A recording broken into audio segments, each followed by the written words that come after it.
Trades ले ली जाए इस समय, पैनल ने क्या सिंगल आउट करे, कौन से स्टॉक्स रडार पे हैं? कविता जी, कौन से स्टॉक के साथ शुरुआत करोगे आप? गुड आफ्टरनून आशीष जी, आफ्टरनून एवरीवन। सो ऑटो से ही अभी आपने जिक्र किया टाटा मोटर्स, बहुत अच्छा प्लेसमेंट है काउंटर का। अगर आप डेली चार्ट पर देखें तो काउंटर अपने 100 EMA के ऊपर और एक साइडवेज कंसोलिडेशन से बाहर निकलता हुआ दिखा है। सो ये मोमेंटम फर्दर एक्सटेंड होते हुए दिख सकता है। डे पर्सपेक्टिव से या इंटरडे पर्सपेक्टिव से जो लोग ट्रेड लेना चाह रहे हैं, with stop loss of 378, one can approach for the price move of 392, 395। पर इस थोड़ा सा पोजिशनल देखें तो काउंटर का पोजिशनल टारगेट दिखता है 420 तक, और इन दैट सिनेरियो आप अपना स्टॉप लॉस मेंटेन करें 360 पर। ओके, कविता जी का ट्रेड हो गया यहाँ पर। रचना जी, आपका ट्रेड? जी, मेरा ट्रेड इस वक्त के लिए नेस्ले पर रहेगा। मेरा ये मानना है कि जो भी हल्का फुल्का गिरावट आना था मार्केट में आज के लिए आ गया, एंड अब थोड़ा कंसोलिडेट करना चाहिए। फर्दर गिरावट मुझे नहीं दिख रही, तो हम लॉन्ग साइड पे प्ले करेंगे नेस्ले को। और ये 1434 पे है, फ्यूचर्स पे हम इसमें एसएल लगाएंगे 1424 पे। 10 रुपए के एसएल के साथ इसके फ्यूचर्स को लॉन्ग किया जा सकता है फॉर अ टारगेट ऑफ 1455। हाँ, आज एफएमसीजी में सिलेक्टिवली स्टॉक जो है अच्छा कर रहे हैं।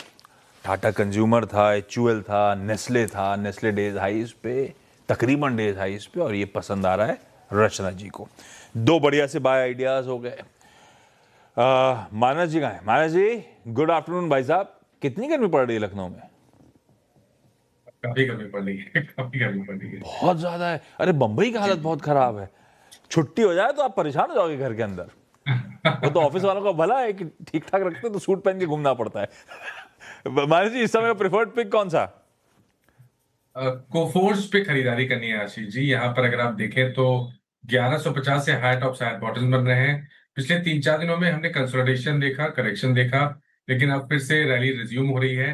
करेंट लेवल्स पे खरीदारी करेंगे कोफोर्स में, और 1404 के स्टॉप लॉस से खरीदारी करनी है, और 1450 1450 के टारगेट सेट करने हैं।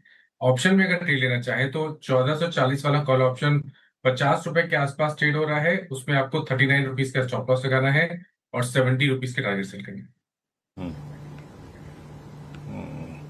ये हो गया मानस जी का ट्रेड। ये आशीष ने बात बहुत सही कही। ये तो ऑफिस का अगर आप देखें तो एहसान है कि हम ठंडे माहौल में। आशीष, हमारा दिल्ली ऑफिस जो है ना, नोएडा ऑफिस जो है, वो इतना ठंडा रहता है कि उतर के मुझे कुछ देर धूप सेकनी पड़ती है। एक दिन एक इंसान ने पूछा, जनाब धूप में क्यों पड़े? मैंने कहा यार टेम्परेचर नॉर्मल कर रहा हूं मैं अपना। तो ये हाल होता है। वीरू का ऑफिस जो है ना, नोएडा ऑफिस जो हमारा ना, वो न्यूज रूम और स्टूडियो खुला हुआ है, तो इक्विपमेंट ठंडा रखने के लिए बहुत ठंडा रखना पड़ता है। हाँ, ये हाल है जनाब। खैर, अभी काम करते दूसरे ट्रेड लेते हैं। अब अमोल जी, नमस्कार, आपका ट्रेड क्या रहेगा?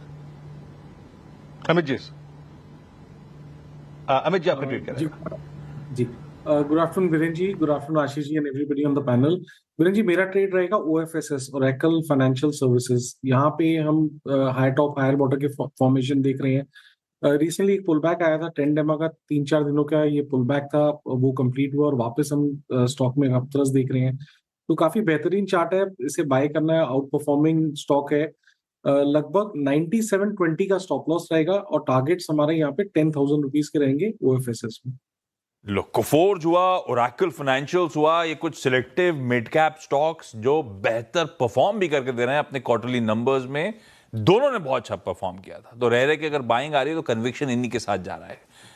ये लीजिए दूसरा IT पिक। मंत्री साहब, गुड आफ्टरनून। मंत्री साहब, आपका प्रेफर्ड पिक? जी Ashish ji, good afternoon and good afternoon सभी पैनलिस्ट को भी। आशीष जी, कमिंस इंडिया में खरीदने की सलाह रहेगी। एक अच्छा पैटर्न ओवरऑल डेली चार्ट पे देखने को मिल रहा है। मुझे लग रहा है आज की एक्सपायरी अगर हो जाती है तो कल एक बड़ा ब्रेकआउट शायद आपको स्टॉक में देखने को मिले। 5420 के आसपास चल रहा है, करंट लेवल के आसपास खरीदे। 5360 आज के लो के नीचे स्टॉप लॉस लगाना है। मुझे लग रहा है 5580 तक के टारगेट कमिंस इंडिया में आपको देखने को मिल सकते हैं। एक अच्छे ब्रेकआउट के आसपास है तो एक पोजिशनल ट्रेड के हिसाब से कमिंस इंडिया को बाय करके चल सकते हैं। कमिंस इंडिया को आप बाय करके चल सकते हैं। और आप देखेंगे आपका ठीक रहा। मयूरेश जी के पास चलते हैं। मयूरेश जी, गुड आफ्टरनून, आपका फंडामेंटल आइडिया आज का क्या रहेगा?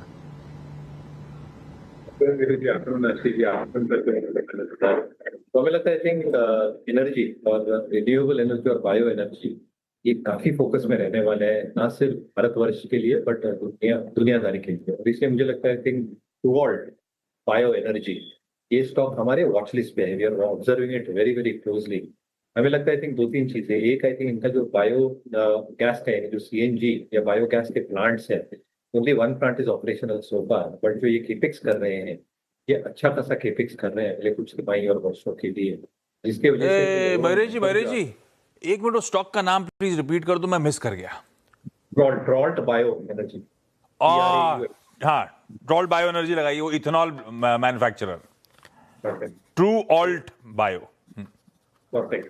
तो आई थिंक जो सीएनजी बिजनेस है, स्पेसिफिकली बायोगैस वाला बिजनेस, और 4 प्लांट्स आने हैं।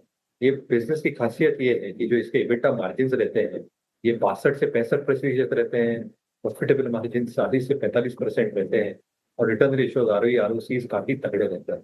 ऑन टॉप ऑफ दैट ये जो डिस्टिलरी ऑपरेशन जैसे आशीष जी अभी बता रहे थे, एथेनॉल के जो प्लांट और कैपेसिटी जो बढ़ा चुके हैं, वहाँ पे एक सिग्निफिकेंट अमाउंट ऑफ ग्रोथ आने की हम उम्मीद करते हैं। एट द सेम टाइम जिनके रिटेल पंप्स हैं, they are operating 7 all pumps, but वहाँ पे भी केपिक्स कर रहे हैं। तो आई थिंक जो एक बैक एंड से लेके फ्रंट एंड तक पूरा जो ऑपरेशन रहेगा, और जो बायो गैस की तरफ और बायो एनर्जी की तरफ इंडिया चल रही है, और इंडिया के इन्वेस्टमेंट जो एग्रेसिवली ग्रो होंगे, आई थिंक एक बहुत नीश कंपनी है within the space itself. Numbers in our opinion should improve going forward, और इसलिए ये स्टॉक पे हमारी नजर बनाई हुई है। We are keeping a very very close eye. मतलब इनके अपने जैसे पेट्रोल पंप होते हैं वैसे इनके भी होते हैं क्या पंप्स? 7 पंप खोल चुके हैं आशीष जी। यस, ये पेट्रोल डीजल बेचते हैं क्या साथ में? साथ में नहीं बेचते। I think biodiesel is the major component which this, so जो सीएनजी होता है बायोगैस। ओके, ये interesting. TruAlt bioenergy रखिएगा रडार पे। बढ़िया रिकैप कर रहा हूं। कविता जी ने Tata motors PV buy recommendation, Rachna ji Nestle India के साथ जा रही हैं, खरीदारी करने का कॉल। मानस जी ने कुफोर चुना, तो सेठ साहब ने ओरेकल फाइनेंशियल्स यानी कि OFSS पे बाय रिको दिए है। मंत्री साहब को कमिंस पसंद आ रहा है। सारे बाय आइडियाज थे, और अभी भी मयूरेश बता रहे थे क्यों ट्रू ऑल्ट बायो एक इंटरेस्टिंग लॉन्ग टर्म पिक हो सकता है, आपके पोर्टफोलियो में शुमार करने लायक।